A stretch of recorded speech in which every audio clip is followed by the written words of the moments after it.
पाई और प्रभु देखें तरवोट लुकाई। इस प्रेमा भक्ति को भगवान वृक्ष के पीछे खड़े होकर के देख रहे हैं। और उस समय भगवान ने काम किया, भगवान ने अपने राम रूप को उनके हृदय में प्रकट कर दिया।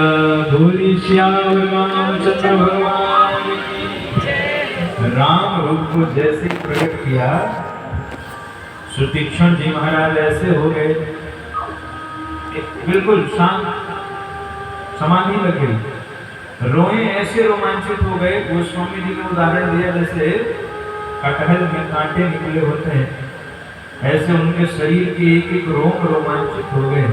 और भीतर सरकार का दिव्य दर्शन हो रहा है और सामने से प्रभु जगा रहे हैं। महाराज आंखें खोलो, मैं आ गया, आंखें खोलो। और सुतीक्षण जी कहे को आंखें खोले, जब भीतर वही भगवान नजर आ रहे हैं तो क्यों आंख खोले। भगवान राम ने सोचा भी ऐसे तो आंखें खोलेंगे नहीं, एक काम करता हूँ, अपना राम रूप गायब कर देता हूँ और नारायण का रूप प्रकट कर देता हूँ। देखिए राम रूप का आकर्षण भगवान नारायण के स्वरूप से भी ज्यादा है। इसका प्रमाण देखिए कि जैसे उन्होंने राम रूप गायब किया, चतुर्भुज रूप प्रकट किया, वैसे ही सुतीक्षण जी व्याकुल हो गए, कहाँ चले गए प्रभु। और जैसे ही आँख खोली तो सामने रघुनंदन नजर आ गए। सुतीक्षण जी भगवान के चरणों में गिर पड़े, सब भूल गए मैं कौन हूँ, सब स्मरण हो गया। बड़ी देर बाद याद आया, हो मैं तो भगवान को आश्रम में भी लेके नहीं गया। आइए आइए प्रभु पधारिए, छोटी सी कुटिया दास की है। भगवान को आश्रम में लेके गए, कंदमूल फल भगवान को खिलाया, भगवान की स्तुति गाई, भगवान प्रसन्न हो गए। भगवान ने कहा सुतीक्षण जी मैं आपसे प्रसन्न हूँ, वरदान मांगिए। सुतीक्षण जी ने बात कही कि प्रभु आज तक मैंने अपने जीवन में कभी मांगा नहीं, तो मुझे पता नहीं है क्या सही है और क्या गलत है, इसलिए आपको जो ठीक लगे आप वही वरदान मुझको दे दीजिए। मुने कहा मैं वर कब हूँ न मांगा, मुने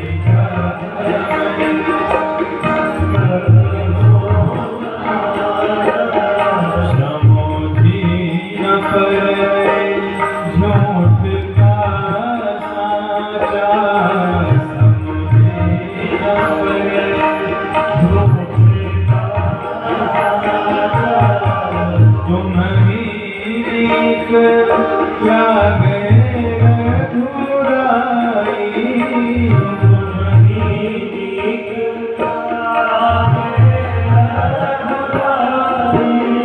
सो प्रभु देहु दास सुख पाई, सो प्रभु देहु दास सुख पाई। सुतीक्षण जी कहते प्रभु मैंने आज तक मांगा नहीं, मुझे कुछ पता ही नहीं है, आपको जो ठीक लगे आप ले लीजिए। अब क्या ये सुतीक्षण जी की चतुरता नहीं है? विचार करके देखिए आप, कोई पिता अपने छोटे से बच्चे से कहे जो मांगना हो मांग लो, अब बेटा क्या मांगेगा? छोटा बालक तो क्या मांगेगा? पिताजी ट्रॉफी ले आना, बिस्किट ले आना, और उसको क्या पता पिताजी के पास करोड़ों की संपत्ति है, उसको क्या पता। ऐसे हम सब भी तो बालक हैं, हम मांगेंगे तो थोड़े बहुत रिद्धि सिद्धियों के खिलौने मांग लेते। पर अगर वही छोटा बच्चा कह दे कि पिताजी आप तो अपनी हैसियत के हिसाब से जो ठीक लगे आप दे देना, मैं क्या मांगूंगा। तो पिता जब अपनी हिसाब से देगा तो पहली बात तो वो देगा जिसमें बेटे का कल्याण हो, और देगा भी तो इतना देगा कि बेटे को जीवन भर स्मरण रहेगा। सुतीक्षण जी ने सोचा मैं मांगूंगा तो क्या, इन्हीं पे छोड़ देता हूँ। कहा प्रभु मुझे मांगना आता नहीं, आपको जो ठीक लगे आप दीजिए। भगवान ने कहा अच्छा, बड़े प्रसन्न हुए कि ऐसा निष्काम भक्त मिला है। भगवान ने कहा कि सुनो मैं तुमको वरदान दे रहा हूँ, अब आप गिनिएगा। भगवान वरदान दे रहे हैं अब वरदान में क्या क्या भगवान दे रहे हैं सुतीक्षण जी को। अविरल भगति विरति विज्ञान, अविरल भगति विरति विज्ञान, हो सकल गुण ज्ञान निधान, हो सकल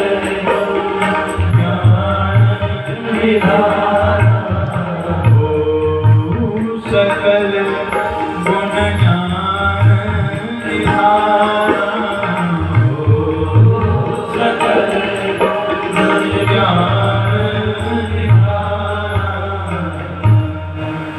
भगवान ने कहा ठीक है भैया, अविरल भक्ति मिल जाए आपको, विरति वैराग्यवान हो जाओ, विज्ञान ज्ञान से, ज्ञान क्या है बोले जो, अगर सरल भाषा में समझे तो एक होता है थियरी और दूसरा होता है प्रैक्टिकल।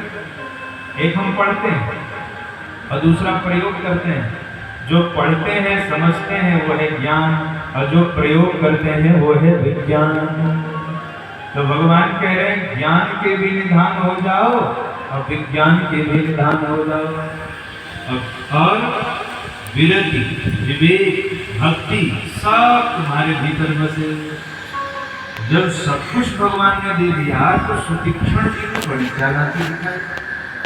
सुतीक्षण जी ने कहा प्रभु ठीक है, आपने जो वरदान दिया वो मुझे मिल गया, अब जो मैं मांग रहा हूँ वो मुझे प्रदान कीजिए। भगवान ने कहा महापुरुष अभी तो आप कह रहे थे मुझे मांगना ही नहीं आता, अब आप कह रहे हैं प्रभु जो दीन सो बर मैं पावा, और अब सो देव जो मोहि मन भावा। अब मांगना आ गया, अभी तो कह रहे थे आपको मांगना ही नहीं आता। सुतीक्षण जी ने कहा प्रभु मांगना तो नहीं आता, लेकिन जो मांग रहा हूं वो आवश्यक है। भगवान ने कहा कैसे? बोले इतनी संपत्ति आपने दे दी है, अगर चोर चुरा ले जाएंगे तो मैं क्या करूंगा? भाई किसी गरीब को कोई 10 करोड़ रुपया दे दे और झोपड़ी में वो रहता हुआ, तो 10 करोड़ रुपए अगर उस गरीब को दे देगा तो उसकी सुरक्षा की व्यवस्था कौन कराएगा? यह कार्य भी तो राशि देने वाले को ही करना पड़ेगा, वो बेचारा गरीब कहां से करेगा? तो वही कह रहे हैं सुतीक्षण जी कि बड़े चोर भी घूमते हैं प्रभु। मम हृदय भवन प्रभु तोरा, तहाँ बसे आय बहु चोरा। बड़े चोर घूमते हैं, और ये चोर इस संपत्ति को लूट न ले जाएं, इसके लिए अनुज जानकी सहित प्रभु चाप बाण धरि राम। मम हिय गगन इंदु इव बसो सदा निहकान।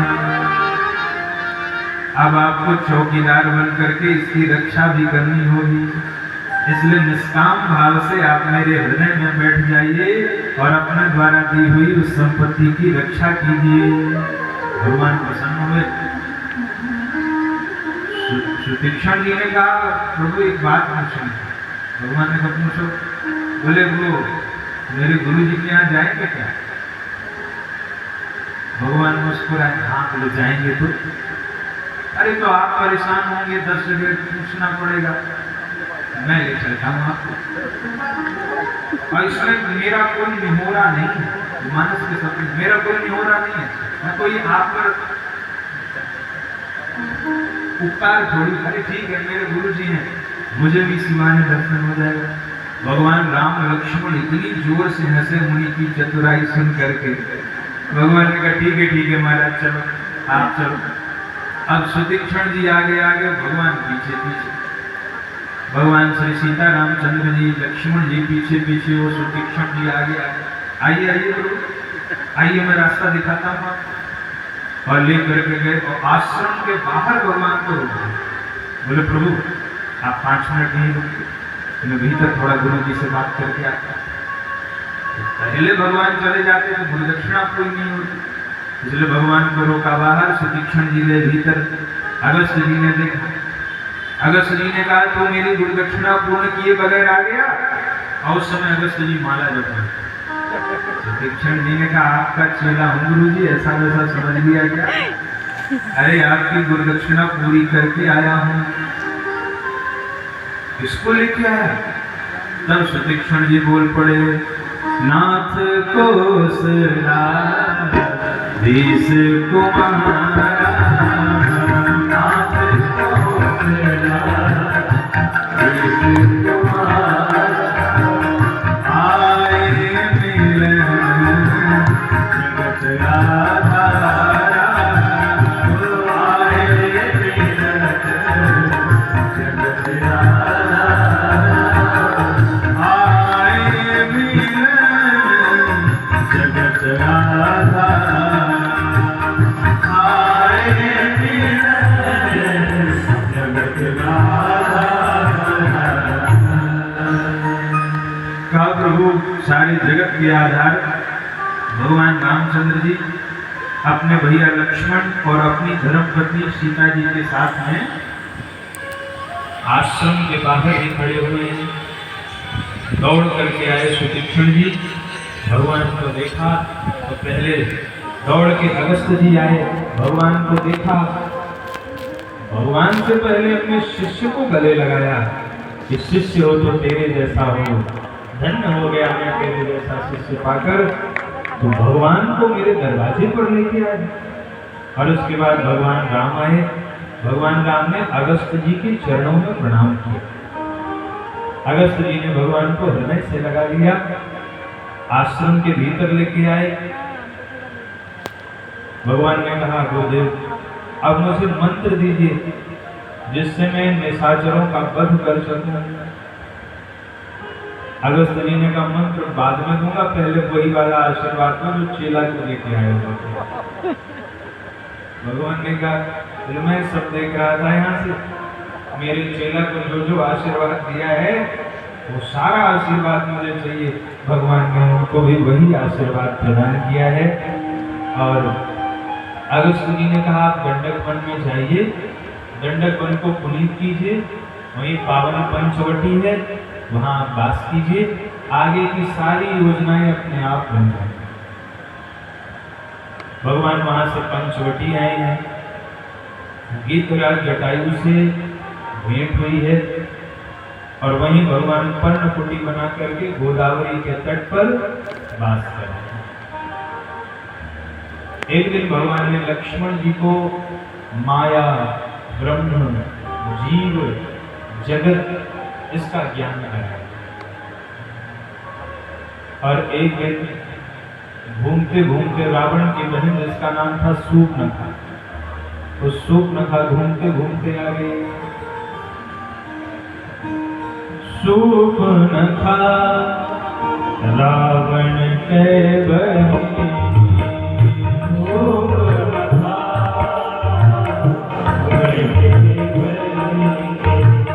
दुष्ट हृदय दारुण जस दुष्ट हृदय दारुण जस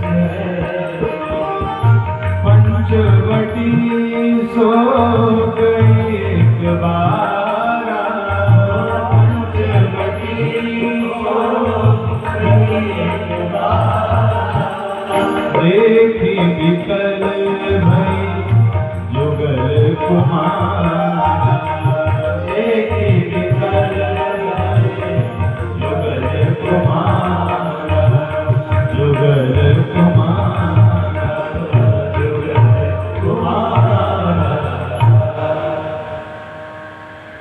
रावण की एक बहन है जिसका नाम है, क्या नाम है? सूर्पनखा। अच्छा, एक दिन मैंने निवेदन किया था कथा में कि माताओं का परिचय प्रायः 3 रूपों में दिया जाता है। या तो किसी की पुत्री कह के संबोधित किया जाता है, या किसी की पत्नी कह के संबोधित किया जाता है, और अगर बूढ़ी हो गई है तो फिर कोई पुत्र है तो मां कह करके। पुत्री, पत्नी और मां। पर यहाँ गोस्वामी जी शूर्पणखा का जो परिचय दे रहे हैं वो न तो पुत्री के रूप में दे रहे हैं, न पत्नी के रूप में दे रहे हैं कि विदुर जी की पत्नी, पुत्री के रूप में नहीं, पत्नी के रूप में नहीं, किस रूप में दे रहे हैं? रावण की बहन है। अब गोस्वामी जी ने भी सोचा कि क्यों बेकार में पति और पिता का नाम खराब किया जाए, इससे इसके गुण जिससे मिलते हैं उसी से परिचय हो। गुण किससे मिल रहे हैं? रावण से। रावण भी वही करता है और शूर्पणखा भी वही करती है। रावण क्या करता है? देव, यक्ष, गंधर्व, नर, किन्नर, नाग, कुमारी, जीति बरी, निज बाहुबल, बहु सुंदर बरनारी। तीनों लोक में सुंदर स्त्रियों को ढूंढता है। और ये शूर्पणखा क्या करती है? बोले तीनों लोकों में सुंदर पुरुष को ढूंढ रही। तो ये दोनों भाई बहन एक जैसे हुए कि नहीं हुए? इसीलिए गोस्वामी जी ने इसका परिचय रावण से दिया है। स्वच्छंद, कोई अंकुश नहीं। स्वतंत्रता अच्छी बात है और स्वच्छंदता अच्छी बात है। भगवान स्वतंत्रता के पक्षधर हैं पर स्वच्छंदता के नहीं। और शूर्पणखा तीनों लोक में ढूंढ ढूंढ के फिर पंचवटी आई। अब भगवान को देख के व्याकुल हो गए, भगवान के पास आई। अब भगवान के पास आई भी तो कैसे? जैसी थी वैसी नहीं आई, रुचिर रूप धरी प्रभु कहीं आई। बड़ा सुंदर रूप बना लिया, ऐसी माया से बनावटी रूप बनाया, बड़ी सुंदर लग रही है। और रुचिर रूप बना के भगवान के पास आई और बोले कम और मुस्कुराए ज्यादा। बोली वचन बहुत मुस्कुराई, बोले कम और मुस्कुराए ज्यादा। लक्ष्मण जी समझ गए दाल में कुछ काला है। भगवान के पास आई और कह रही, सुनिए महाराज, आपसे कह रही हूं। भगवान सावधान हो गए। तुम सम पुरुष मौसम नारी, तुम सम पुरुष मौसम नारी, यह संयोग विधि रचो विचारी, यह संयोग विधि रचो विचारी। ताते अब लगी रही हूँ कुमारी, ताते अब लगी रही हूँ कुमारी, मन माना कछु तुम्हीं निहारी, मन माना कछु तुम्हीं निहारी, मन माना कछु तुम्हीं निहारी। शूर्पणखा क्या कह रही है? मैं तीनों लोक में ढूंढ के आई, मेरे अनुरूप मुझे कोई पुरुष मिला ही नहीं। तीनों लोगों में ढूंढ के आई, कोई नहीं मिला। आप मिल गए, पर आप भी मेरे बराबरी के नहीं हो। ये मत समझ लेना आप मेरे बराबरी के। अब कोई नहीं मिला तो आपसे ही कर लूंगी। मन माना कछु तुम्हें निहारी, यहाँ कछु शब्द लगा दिया शूर्पणखा ने। आप भी अभिमान मत कर लेना तो बड़े सुंदर हुआ। आपको देख के मेरा मन थोड़ा थोड़ा मान रहा है। अब मैं ये सोच रही हूँ कि इतना दौड़ चुकी हूँ तीनों लोगों में, आप छोड़ो कहाँ भागू, आपसे विवाह कर लेते। ये भगवान ने कहा गजब महिला मिली,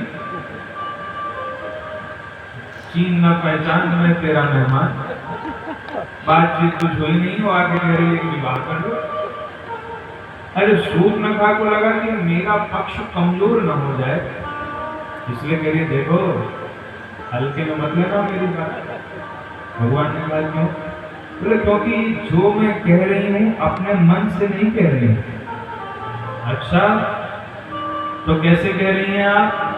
कहा यह संयोग विधि रचु विचारी, ये ब्रह्मा का बनाया हुआ संयोग है, इसलिए हल्के में मत लेना मेरी बात को।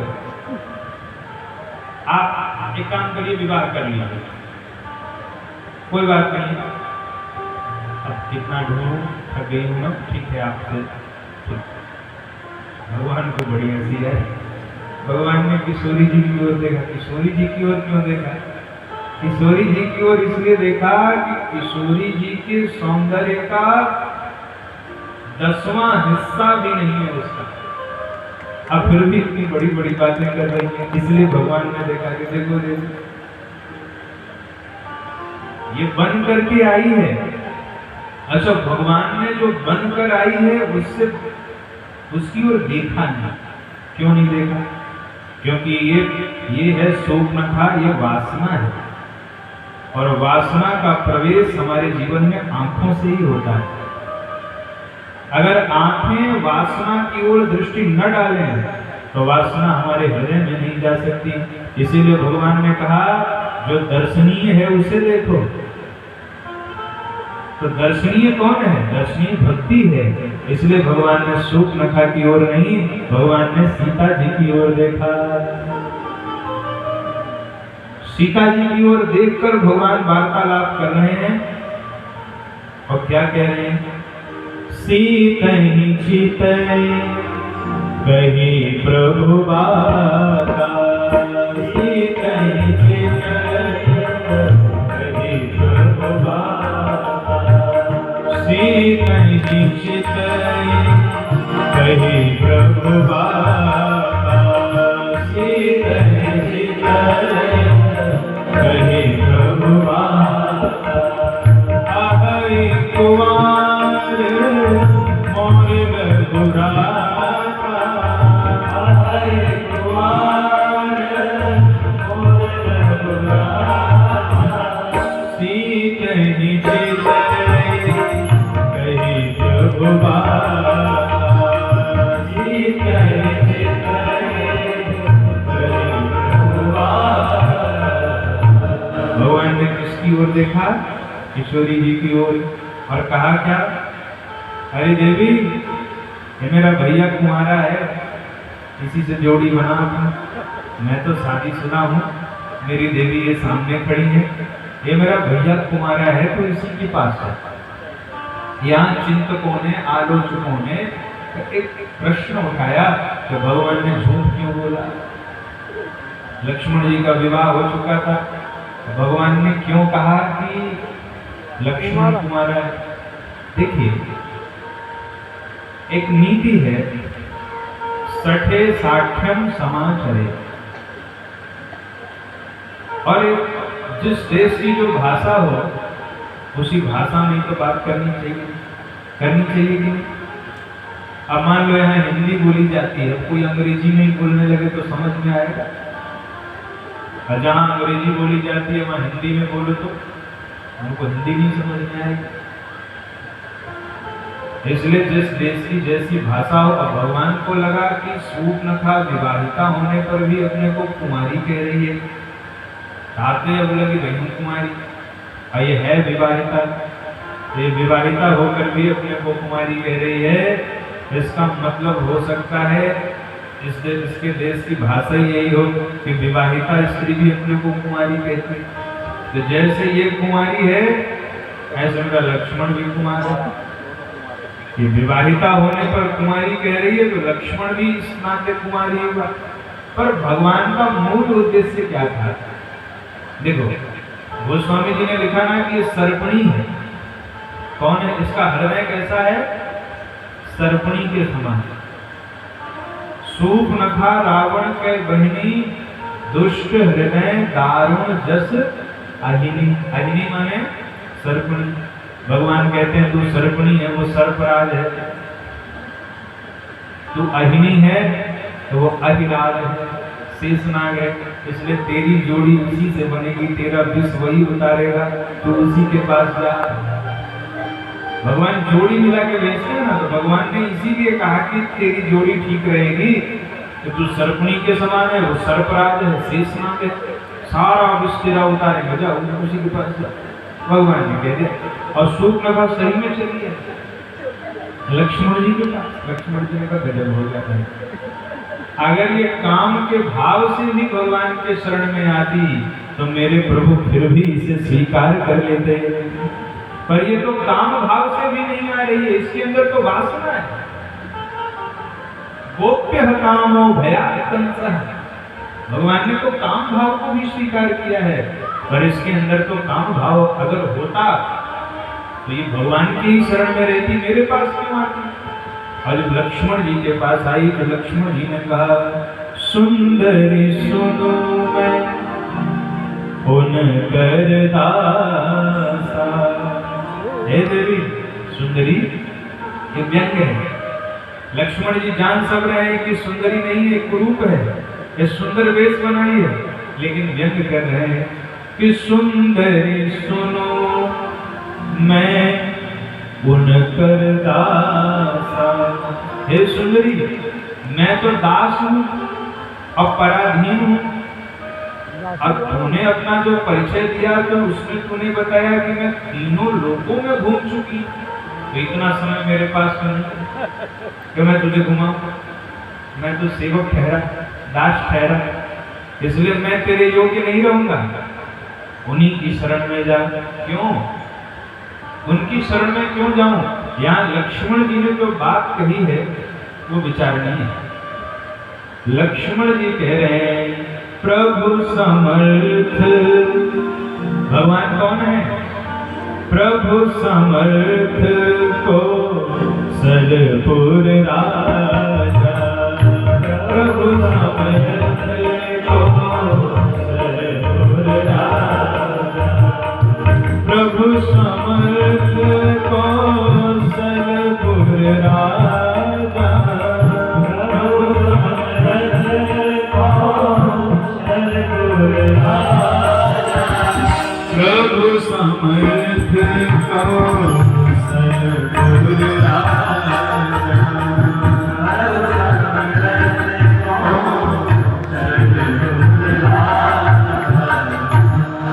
उन्हीं की शरण में जा, क्योंकि वो समर्थ हैं, वो कौशलपुर के राजा हैं।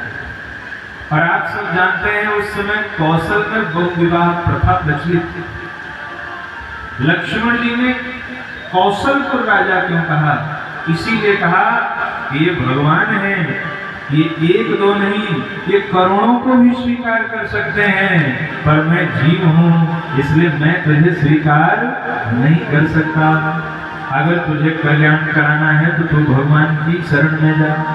अगर भगवान ने अपना लिया तो वो समर्थ है, उनको कोई कुछ नहीं कहेगा, वो स्वीकार कर लेंगे। हम सब तो भगवान की आत्मा परमात्मा का अंश ही तो है, भगवान एक दिन हम सबको स्वीकार कर लेंगे। लक्ष्मण जी ने शिक्षा दी, भेजा, फिर भगवान राम के पास आ गई। भगवान ने कहा जा उसी के पास जा। अच्छा, भगवान सोच रहे हैं कि संत का सत्संग होने से हो सकता है इसकी बुद्धि शुद्ध हो जाए, लेकिन वो मानी नहीं। लक्ष्मण जी के पास जब क्रोध करने लगी, लक्ष्मण जी ने कहा वो निपट निर्लज्ज होगा जो मुझसे विवाह करेगा। अब जब ऐसा कह दिया लक्ष्मण जी ने तो शूर्पणखा समझ गई ये दोनों भैया खिलवाड़ कर रहे हैं। एक उसके पास भेज रहा है, उसके भयंकर रूप में प्रकट हो गई शूर्पणखा। और किसकी ओर देखने लगी? अब ना वो भगवान राम की ओर देख रही है, ना लक्ष्मण जी की ओर, अब वो सीता जी की ओर देख रही है।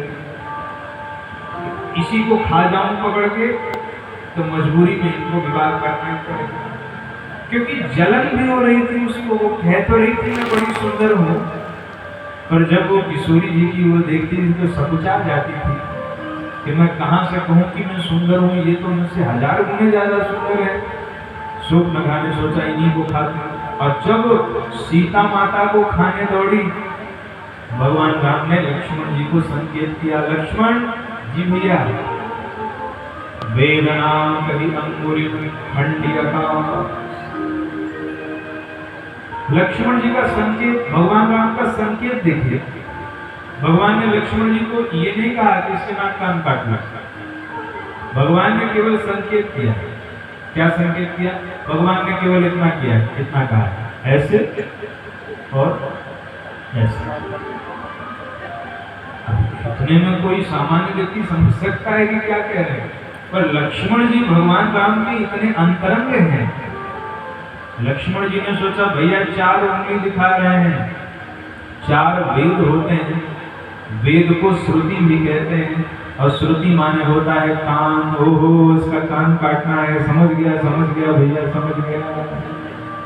भगवान ने आकाश की ओर ऐसे किया। लक्ष्मण जी ने कहा आकाश, लोग आकाश को नाक भी कहते हैं, और ऐसे कर रहे हैं, इसका मतलब नाक भी काटना है। समझ गया भैया, बोले समझ गए तो अब विलंब के कारण कीजिए। और लक्ष्मण जी ने तुरंत सूप लगा के नाक और कान काट लिए। बोल भक्तवत्सल भगवान की जय। पर संकेत कितना सुंदर है। जो भक्ति को मारने का प्रयास करता है वो वेद से भी हीन हो जाता है और स्वर्ग से भी हीन हो जाता है, समाज में उसकी निंदा ही होती है। इसीलिए भगवान ने लक्ष्मण जी से नाक कान कटवाया। नाक कान के बिना व्याकुल विकराल हो गई और जाकर के खरदूषण तीसरा, खरदूषण को सूचना भैया मेरा तो नाक कान कट गया। कहा बहन जी कहाँ नाक कान कटा? तो बोले ऐसी ऐसी बात है। ठीक है चलो। खरदूषण ने 14,000 सैनिकों को इकट्ठा किया। इधर हमारे प्रभु समझ गए हैं कि अब निशाचर धावा बोलेंगे। 14,000 सैनिक लेकर के खरदूषण आए हैं।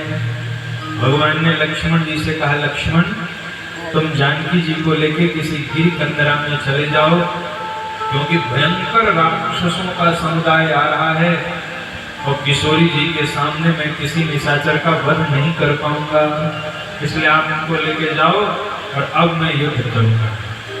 लक्ष्मण जी तुरंत जानकी मां को लेके गिर कंदरा में चले गए और भगवान श्री राम युद्ध के लिए तैयार हो रहे हैं। बोलिए श्याम रामचंद्र भगवान। भगवान ने अपना धनुष उठाया है।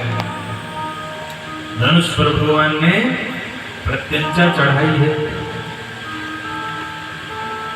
धनुष पर प्रत्यंचा चढ़ा करके भगवान अपने तरकस को बांध रहे हैं और तरकस के बाद भगवान दोनों हाथों से अपने केस को जटाजूट बनाया। बड़ा ही अद्भुत वीर रस प्रकट हो रहा है।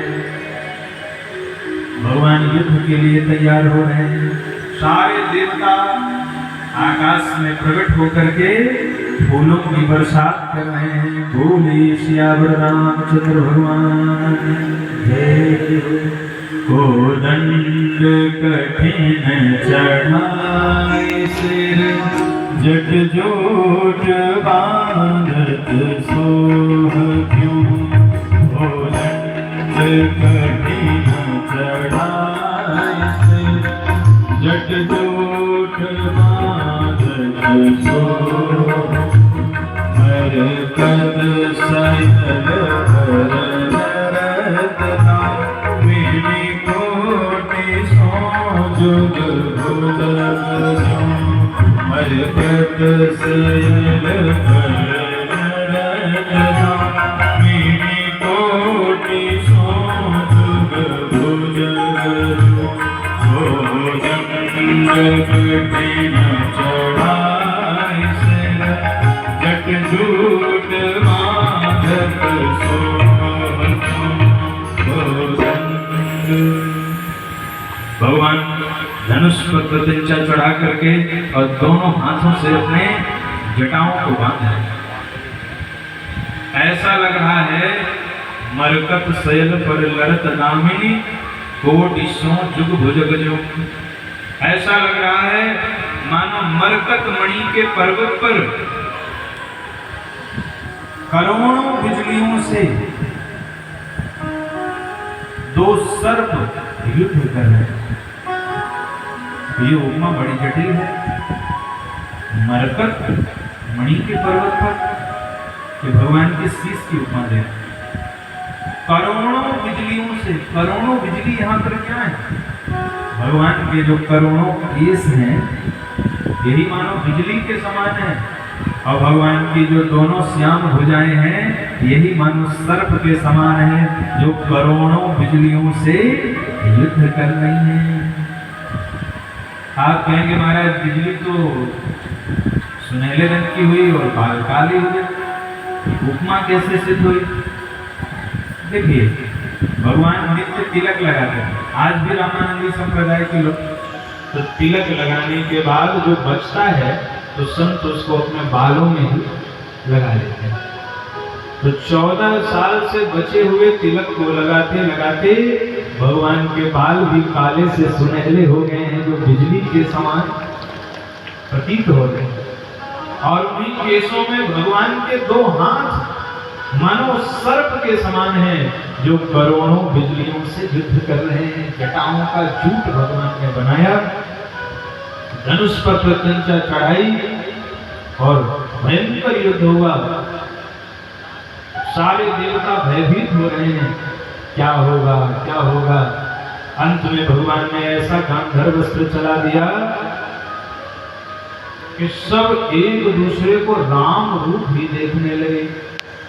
देखें परस्पर राम कर, और एक दूसरे को राम समझ करके एक दूसरे को मार करके ही सारे 14 के 14,000 निशाचरों का वध हो गया।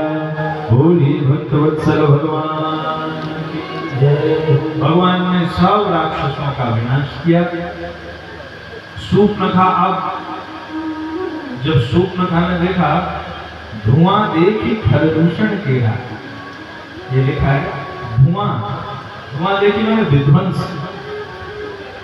शूर्पणखा भागी भागी रावण के पास गई और रावण को वो नीति वचन भी कह के सुनाए।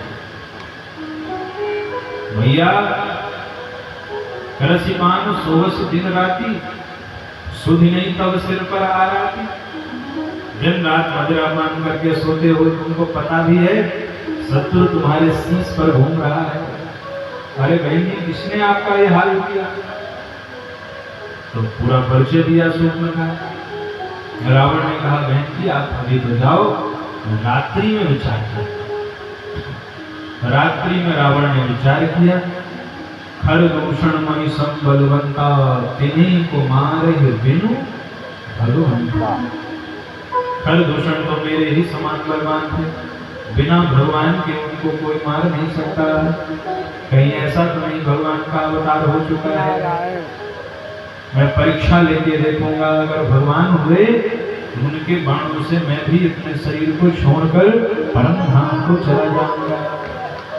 रावण अगले दिन आया मारीच को लेकर, मारीच को सोने का अमृत बनाया, और इधर भगवान राम और माता सीता की वार्तालाप हो गई। भगवान ने सीता जी से कह दिया है आप अग्नि में वास कीजिए और छाया सीता को प्रकट कर दीजिए, क्योंकि अब मैं कुछ नर लीला करूंगा। सीता माता ने कहा प्रभु इतने दिन से क्या कर रहे थे? ये भी तो लीला ही थी। नहीं, इतने दिन से ही लीला कर रहा था, लेकिन अब विशेष लीला करने का समय आ गया है। अब सामान्य लीला नहीं होगी, अब विशेष लीला होगी, अब ललित नर लीला होगी। इसलिए आप अग्नि में समाहित हो जाइए, छाया सीता प्रकट कीजिए। तो भगवान के चरणों का स्मरण करके सीता माता वहीं अग्नि में समाहित हो गई और छाया सीता वहां पर प्रकट हो गई। उसी समय रावण ने मारीच को सोने का मृग बनाया। सोने का मृग आश्रम के चारों ओर घूमने लगा, और सीता जी ने जब देखा तो सीता जी ने कहा प्रभु इस मृग की छाल बड़ी सुंदर है, आप इसको मार करके इसका मृग चर्म लेकर के आइए।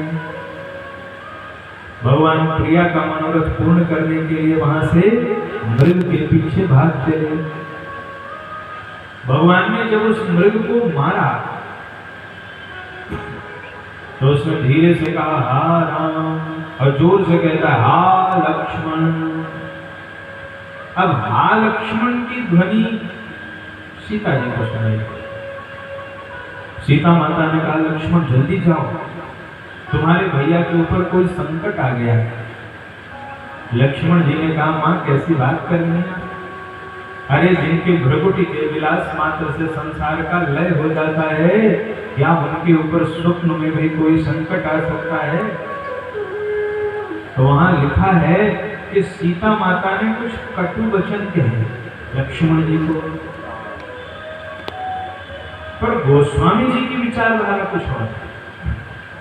गोस्वामी जी कह रहे हैं ये मरम वचन सीता जी ने लक्ष्मण जी को नहीं कहे, बल्कि भगवान राम ने ही सीता जी के माध्यम से लक्ष्मण जी को ये कटु वचन कहे।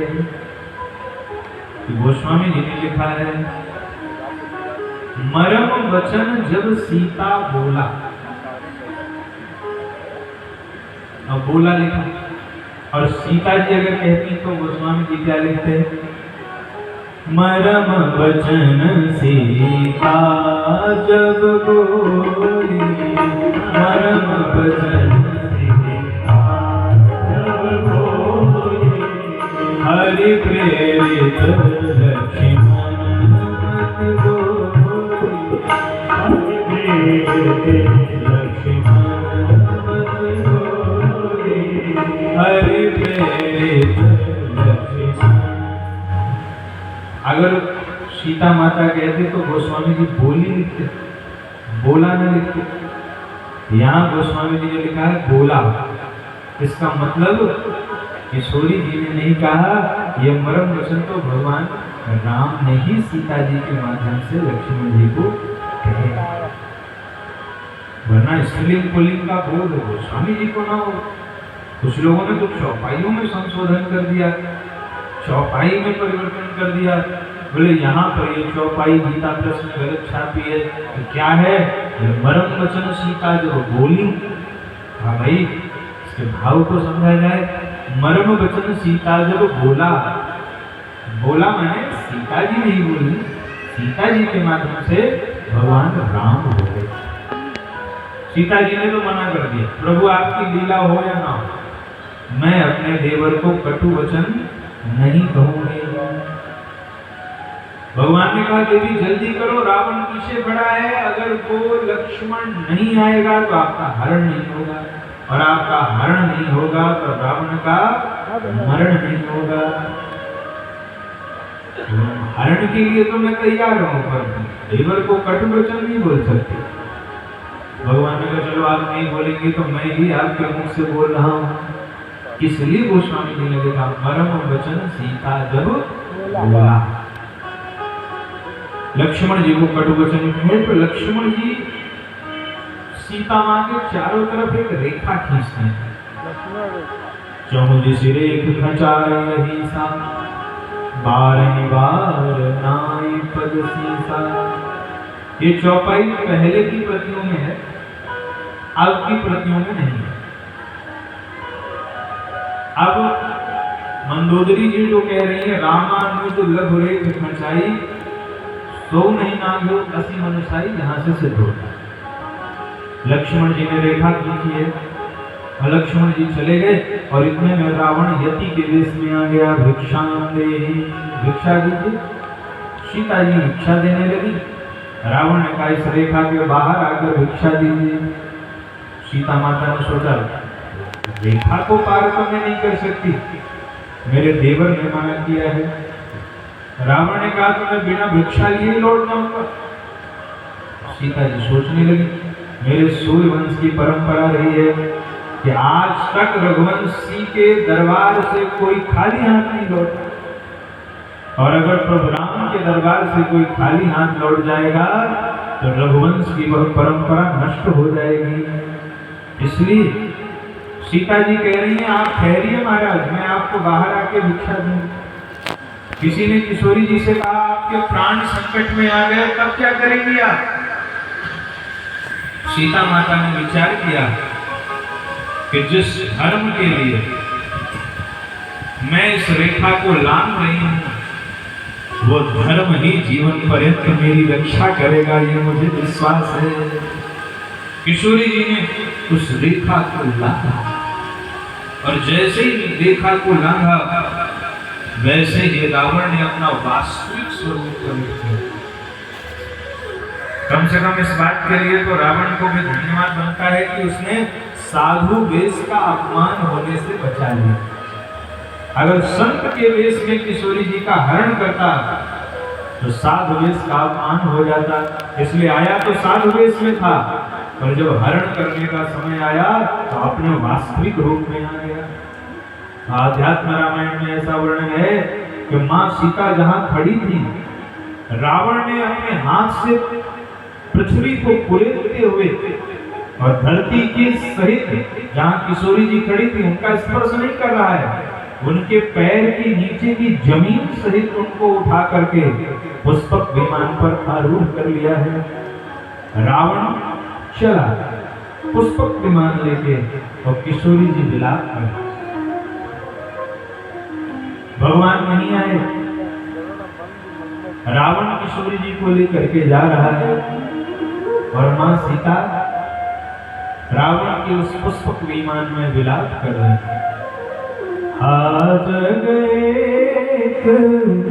वीर रघुराया, आज गए वीर रघुराया, केहि अपराध विसारे बुराया, केहि अपराध विसारे बुराया।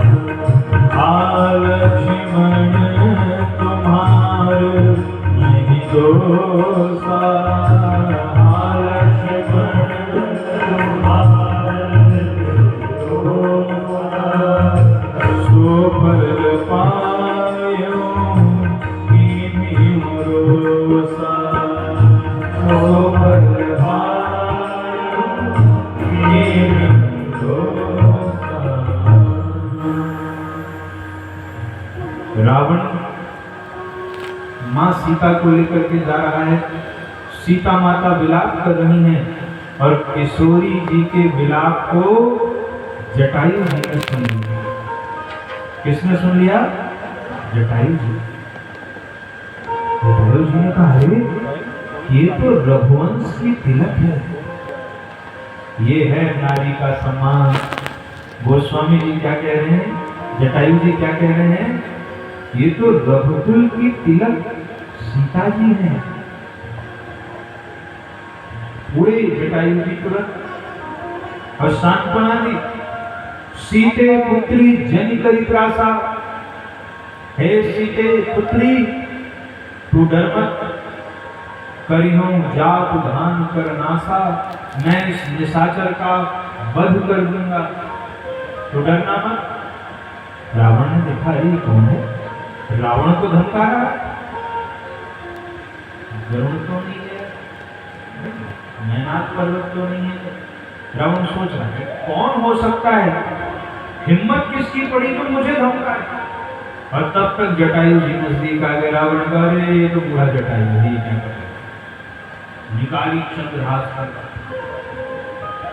ऐसा भयंकर युद्ध हुआ कि जटायु जी ने अपने चोंच से मार मार के रावण को मूर्छित कर दिया। ये भारतवर्ष के वीर हैं महाराज। रावण मूर्छित हो गया तो जटायु जी रुक गया। मूर्छा जगेगी तो लड़ूंगा, हम नहीं चाहते तो 20 आंखों का ऑपरेशन कर देते तो देख ही ना पाता, फिर क्या करता। जटायु जी ने उसको छोड़ा और जब उसकी मूर्छा जगी, क्रोध में आ गया रावण में और उसने चंद्रहास तलवार से जटायु जी के दोनों पंख काट दिए। जटायु जी के पंख कट गए हैं। आप उस स्थिति का चिंतन कीजिए, जटायु जी के पंख कट गए हैं और जटायु जी नीचे धरती पर गिर रहे हैं। और जब जटायु जी गिर रहे हैं तब जटायु जी क्या सोच रहे हैं, काटे सी पंख पराखग धरनी, सुमिरी राम के अद्भुत करे। धन्य हो मेरे प्रभु, धन्य हो। क्या आपका कर्तव्य है? लोगों ने बड़ा प्रश्न किया, जटायु इसमें भी धन्यवाद दे रहे हो? कई बार हमारे साथ कुछ गलत होता है, हम भगवान को उलाहना देते हैं, तो जटायु जी के पंख कट गए हैं और जटायु जी कह रहे धन्य हो, धन्यवाद, आपका धन्यवाद, आपने बड़ी कृपा करी। लोगों ने कहा इसमें क्यों धन्यवाद दे रहे? जटायु जी ने कहा यही तो भगवान की कृपा है। ये कृपा है कैसे? बोले ये ऐसे कृपा है कि अगर मेरे पंख होते तो मुझे उड़ के भगवान के पास जाना पड़ता, और मेरे पंख कट गए हैं तो भगवान को चल करके मेरे पास आना पड़ेगा, मुझे दर्शन देना पड़ेगा। इससे बड़ी और कृपा भगवान की क्या हो सकती? पंख काट जाना मतलब पुरुषार्थहीन हो जाना। अब मैं कह दूंगा मेरे पंख ही नहीं तो मैं क्या करता? इसलिए भगवान का स्मरण कर रहे हैं। इधर रावण ले गया किशोरी जी को अशोक वाटिका में रख दिया, और हमारे प्रभु किशोरी जी को ढूंढते ढूंढते आ रहे हैं। भगवान राम ने देखा, आगे पड़ा गीधपति देखा। भगवान ने देखा अरे ये तो गीधराज जटायु है। और गीधराज जटायु जी क्या कह रहे हैं?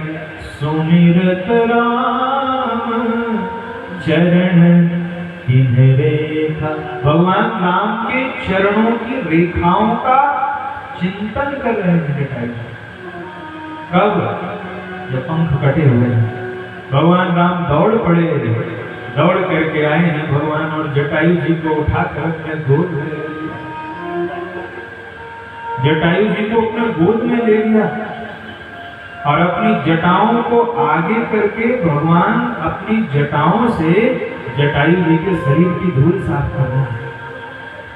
ऐसा स्नेह भगवान ने किसी पर नहीं बरसाया होगा जैसा स्नेह भगवान जटायु जी पर बरसा रहे हैं।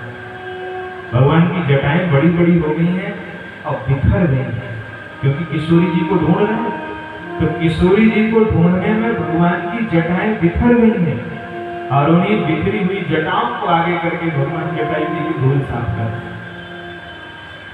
भगवान के आंखों से अश्रु निकल रहा है, तो भगवान ने उस बहते हुए आंख के आंसू को रोक लिया। भगवान के आंख से आंसू गिरे नहीं, संतों ने भाव किया। भगवान ने सोचा अगर आंसू गिरेंगे तो इनके कटे हुए पंख हैं, आंसू नमकीन होते हैं, अगर इनके पंखों पर वो आंसू गिरेंगे तो इनको अपार पीड़ा होगी। इसीलिए भगवान के नेत्रों में जल भरा है पर भगवान रो नहीं रहे। और जटायु जी मुख मुस्काई कही ते बाका। जटायु जी मुस्कुरा रहे हैं। किसी ने पूछा जटायु जी अभी भी मुस्कुरा रहे हैं? अरे आपके पंख कट गए हैं, आप क्यों मुस्कुरा रहे हो? जटायु जी कह रहे हैं यही बात तो समझने की है। मैं इसलिए मुस्कुरा रहा हूं क्योंकि भगवान ने मुझे अपने गोद में ले लिया है। संसार में जब कोई व्यक्ति किसी को गोद में लेता है तो जिसको गोद में लेता है ना उसकी संपत्ति पर उसका अधिकार हो जाता है, और जिसको भगवान ने ही अपने गोद में उठा लिया हो तो अब तो भगवान का सब कुछ मेरा हो गया, मैं क्यों चिंता करूं। इसलिए जटायु जी भगवान की गोद में आकर के प्रसन्न है। अब क्या चाहिए? प्रभु की गोद मिल गई। भगवान ने कहा हे तात मोरे जान तात कछु दीजे, देखिए आप सुवन सेवा सुख, मोहि पितु को सुख दीजे। आप मेरे लिए कुछ दिन जीवित रहिए। जटायु जी ने कहा प्रभु क्षमा करना, अगर कुछ दिन जीवित रहूंगा अंत में तो मरना ही पड़ेगा, और जब अंत में मरना ही है तो आज जैसी मृत्यु मुझे मिल रही है ऐसी मृत्यु मुझे दोबारा कभी मिलने वाली नहीं। इसलिए आज मुझे मत रोकिए, आज मेरे मृत्यु के समान धर्म भी नहीं है, अर्थ भी नहीं है, काम भी नहीं है, मोक्ष भी नहीं है। धर्म इसलिए नहीं है कि परहित सरिस धर्म नहीं भाई, और मैं परोपकार के लिए अपने देह को त्याग रहा हूं। आज मेरी मृत्यु के समान अर्थ भी नहीं है, क्योंकि मरने के बाद वैकुंठ मिलेगा और जीवित था तो कुछ नहीं। आज मेरी मृत्यु के समान काम माने काम भी नहीं, काम माने सौंदर्य। जटायु जी ने कहा कितना कुरूप लगता हूं, अब मरने के बाद इसी रूप में भेजेंगे क्या वैकुंठ?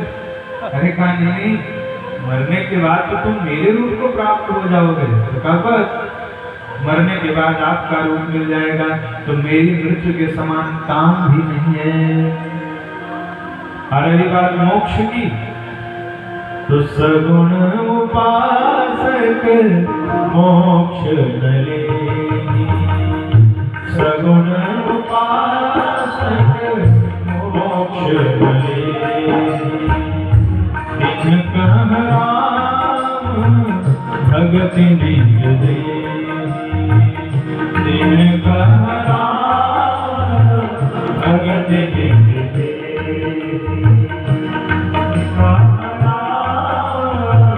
भगति निज देहि। भगवान प्रसन्न हो गए, बोले हे तात आप जाइए, सीता हरण तात जन सारी सूचना जटायु जी ने दे दी। नाथ दसानन यदगति कीन्ही, कहीं खल जनक सुता हरि दीन्ही, लय दक्षिण दिस गयो गोसाई, बिलपत अति पुररी कीन्ही। भगवान को जानकारी दी, अपने देह को छोड़ा है, भगवान का ही रूप उनको मिल गया है, और जटायु जी भगवान के परम धाम को चले गए हैं। बोलिए भक्तवत्सल भगवान की जय। भगवान और आगे बढ़े हैं, भगवान और आगे बढ़े तो कबंध नाम का एक राक्षस मिला, भगवान ने उसका उद्धार किया। अब एक दिन की कथा में हमने आपको कहा था कि एक चौपाई का स्पष्टीकरण हम करेंगे। भगवान ने जब कबंध का उद्धार किया है तो वहां भगवान ने उससे एक बात कही, और ये चौपाई लोग प्रायः उठा देते हैं। पूजिय विप्र शील गुणहीना। सभी लोग सुनिएगा ध्यान। पूजिय विप्र शील गुणहीना, शूद्र न गुण गण ज्ञान प्रवीणा। ये चौपाई लोगों ने इतनी उठाई, स्पष्टीकरण देने वाले पढ़ते लिखते तो नहीं, स्पष्टीकरण दें कहां से? रामायण जी भी कृपा तब करती है जब छल छोड़ करके और रामचरितमानस का अनुसंधान किया जाए तब। 4-6 चौपाइयां रट लेने से दुनिया को रिझाया जा सकता है, परमात्मा को नहीं रिझाया जा सकता। और ना तो आप किसी की शंका का समाधान कर सकते हैं।